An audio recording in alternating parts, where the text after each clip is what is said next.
అందరూ ఎంతగానో ఎదురు చూస్తున్న 13వ వారం నామినేషన్ ప్రక్రియ అయితే మొదలైపోయింది. ఇంక 'బిగ్ బాస్' హౌస్‌లో 13వ వారం ఎలిమినేషన్‌లో యష్మి గౌడ అయితే హౌస్ నుండి బయటికి వెళ్ళిపోయిన తర్వాత, ఇంక 'బిగ్ బాస్' హౌస్‌లో మొత్తానికి అయితే 13వ వారం నామినేషన్ ప్రక్రియ అయితే రచ్చ మామూలుగా లేదని చెప్పుకోవచ్చు.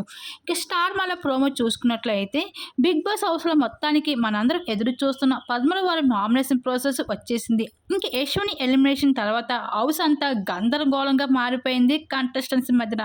ఇక నామినేషన్ అంటేనే వణుకు పుట్టేలాగైతే దద్దరిల్లిస్తున్నారు కంటెస్టెంట్స్ అంతా.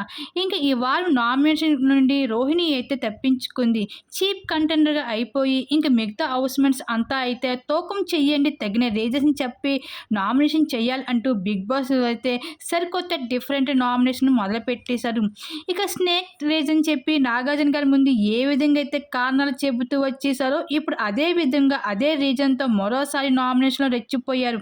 అయితే గౌతమ్, నిఖిల్ మధ్యన బిగ్ ఫైట్ అయితే జరుగుతూ వచ్చేసింది ఈ వారం.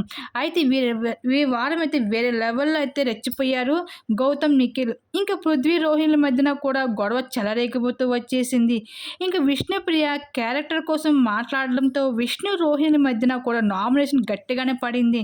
మొత్తానికైతే 'బిగ్ బాస్' హౌస్‌లో అయితే ఈ వారం నిఖిల్, గౌతమ్ మధ్యన అయితే ఫైర్ అయితే మామూలుగా లేదని చెప్పుకోవచ్చు. ఈ నామినేషన్ ప్రక్రియలో మొత్తానికి 'బిగ్ బాస్' హౌస్‌లో రోహిణి తెప్పించి మిగతా హౌస్‌మేట్స్ అందరూ కూడా నామినేషన్‌లోకి అయితే రావడం జరిగింది. మరి ఈ వారం 'బిగ్ బాస్' హౌస్ నుండి ఎవరు బయటికి వెళ్తారనేసి అనుకుంటున్నారో మీ అభిప్రాయాన్ని తప్పకుండా కామెంట్ సెక్షన్‌లో షేర్ చేసుకోండి.